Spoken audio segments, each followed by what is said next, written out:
ఎన్నికల్లో నోటాకు వచ్చిన ఓట్లు కూడా పవన్ కళ్యాణ్కి రాలేదని ప్రస్తుతం ప్రచారంలో ఉంది. అయితే మన జగన్మోహన్ రెడ్డి మా చెల్లి బర్రెలెక్కకు వచ్చిన ఓట్లు కూడా పవన్ కళ్యాణ్కి రాలేదు అని ఎద్దేవా చేశారు. దాని గురించి మన సీనియర్ జర్నలిస్ట్ రఘు గారితో ఆయన మాటలో తెలుసుకుందాం.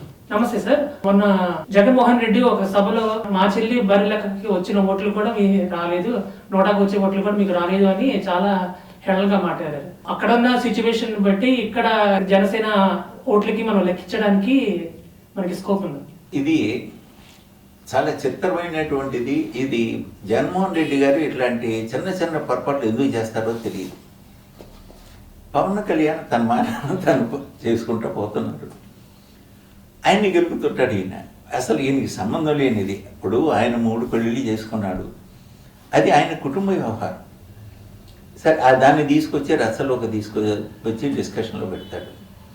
అక్కడ ఆయన అర్థం చేసుకోవాల్సింది ఏంటంటే, ఆయనకి విడాకులు ఇచ్చి, అంటే వాళ్ళు కూడా జీవితంలో స్థిరపడ్డారు.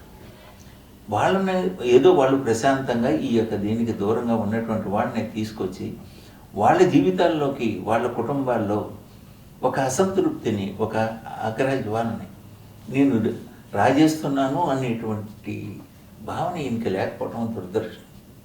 అది దాన్ని అంటే ఈయన యొక్క జీవితమే కాదు, ఈయన పని రాజకీయంగా ఎదుర్కో, లేకపోతే ఈ సినిమాలో ఆయన పాత్రల గురించి నువ్వు మాట్లాడు. అంతేగా ఆయన పర్సనల్ లైఫ్ గురించి మాట్లాడటం అనేటువంటిది భావ్యం కాదు, సంస్కారం కూడా కాదు. ఇది ఫస్ట్ పాయింట్. సెకండ్, మొన్న జగన్మోహన్ రెడ్డి గారు బర్రెలెక్కకు వచ్చిన మా చెల్లి బర్రెలెక్కకు వచ్చిన ఓట్లన్నీ కూడా ఇది పవన్ కళ్యాణ్కి రాలేదు, నోటాకు వచ్చిన ఓట్లన్నీ కూడా రాలేదు అయితేని చెప్పి మాట్లాడారు. రైట్. ఆయన మాట్లాడే ముందు అంతకు పూర్వం అంటే ఆయన కూడా ఒక తప్ప తెలంగాణలో పోటీ చేశారు. ఈయనకి ఆయన తరఫున ఆయన వైసీపీ తరఫున అన్నమాట అభ్యర్థులు కూడా బరిలో ఉన్నారు. ఎంతమంది గెలిచారు? ఆయనకి ఎన్ని ఓట్లు వచ్చినాయి? ఆయన పార్టీ క్యాండిడేట్లకి ఎన్ని ఓట్లు వచ్చినాయి? అది కూడా పరిగణలోకి తీసుకుంటే ఆయనకి ఆ రోజున నోటాకు వచ్చిన ఓట్లు కూడా రాలేదు కదా. తర్వాత మొన్న ఎలక్షన్లో మంచో చెడు గెలుపో ఓటమో ఎన్ని వస్తుందో ఏమిటో అనేటువంటిది పక్కన పెట్టండి. ఆయన ఎన్నికల బరిలోకి అనేటువంటి దానిలోకి దిగాడు. కానీ ఒక టీడీపీ కానీ ఒక వైసీపీ కానీ బరిలోకి దిగల. అంటే ముందు అంటే ఇప్పుడు కోడి పందాలు వేసేటప్పుడు అన్నమాట పుంజు అనమాట పారిపోయింది. అంటే అది కత్తి కట్టేస్తే ముందులోపే పారిపోయింది. అలా అనుకుంటే అది కూడా అది వైసీపీకి నమ్మర్దాయే కదా. ఒక అధికార పక్షంలో ఉండి కనీసం సరిహద్దు జిల్లాల్లో కూడా పోటీ చేయలేకపోయారు. దానికి ఆయన సమానం చెప్పాలి కదా. ఎందుకు పోటీ చేయలేదు, అంత మునుపు ఎందుకు పోటీ చేశారు, ఇప్పుడు ఎందుకు చేయలేదు అన్న విషయం ఆయనకి చెప్పాలి.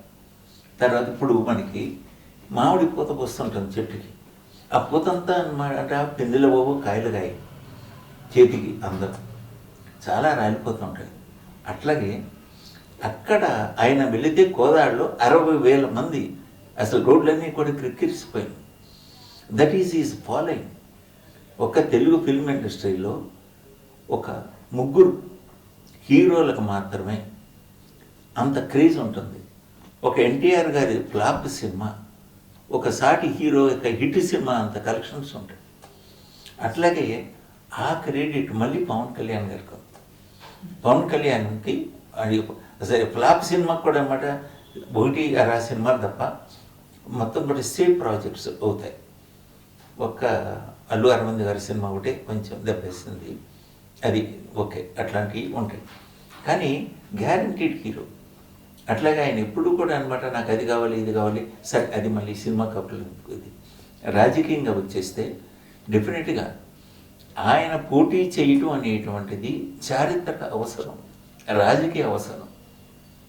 ఆయనకి బీజేపీతో అక్కడ ఏమన్నా బీజేపీతో పొత్తు, ఇక్కడ టీడీపీతో పొత్తు, ఇది ఎలా అని చెప్పేసి క్వశ్చన్ అంటే రేజ్ చేశారు. ఈ యొక్క ప్రతిపక్షాలు లేకపోతే ఈ సోషల్ మీడియా ఈ వీళ్ళే ఇచ్చేశారు. అక్కడ కనుక బీజేపీ పొత్తులో భాగంగా ఆయన కనుక ఈ ఎన్నికల పోటీల్లో చేయకుండా ఇద్దరులాగా కనుక ఆయన కూడా సైలెంట్గా కనుక ఉన్నట్లయితే అప్పుడు కంక్లూషన్కి వచ్చేవాళ్ళు. అంటే బీజేపీకి అనమాట బీజేపీ కన్నా జనసేనకు పొత్తు లేదు అనేది. పొత్తు ఉన్నది అని చెప్పి ప్రచారం చేయటానికే, అని రుజువు చేయటానికే ఆయన అక్కడ ఎన్నికల్లో పోటీ చేశాడు. సరే ఎన్ని ఓట్లు వచ్చాయి ఏంటి అనేది పక్కన పెట్టండి.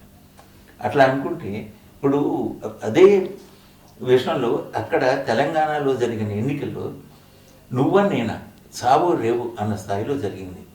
మిగతా ఒక అదల కాంగ్రెస్ను పెంచింది బీఆర్ఎస్ ప్రత్యర్థిగా అనమాట. వాళ్ళు ప్రతి ఎన్నికల్లో అన్నమాట కాంగ్రెస్ గురించి మాట్లాడింది. బీజేపీ వెళ్ళిపోయింది థర్డ్ ప్లేస్లోకి. ఇంకా దాంతో అసలు బీజేపీనా కాంగ్రెసా అన్నట్టుగా అనమాట ప్రచారం యుద్ధం జరిగింది.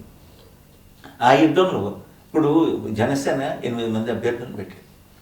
ఈయన వచ్చినప్పుడు 8 మంది అభ్యర్థులు గెలిచినా కూడా ఈయనకి ఏం చేయగలరు? ఏమన్నా ప్రభుత్వాన్ని ఏమన్నా ఏర్పాటు చేయగలరా? లేకపోతే ప్రభుత్వం ఏర్పాటు చేయడానికి ఈయన ఏమైనా సహకరించగలరా? ఇదన్నీ ఏం లేదు కదా. ఒక ఎంఐఎం అట్లాగో ఇది కూడా అట్లా ఏది 8 సీట్లు గెలిస్తే అంత సుదీర్ఘ చరిత్ర ఉన్న ఎంఐఎంఏ హైదరాబాద్లో 8 సీట్లు గెలవటానికి కష్టాలు పడుతుంది. ఇది ఇప్పుడు పూర్వం కంటే కూడా ఇప్పుడు దాని ప్రాబల్యం తగ్గింది. అది కూడా మనం గమనించాలి.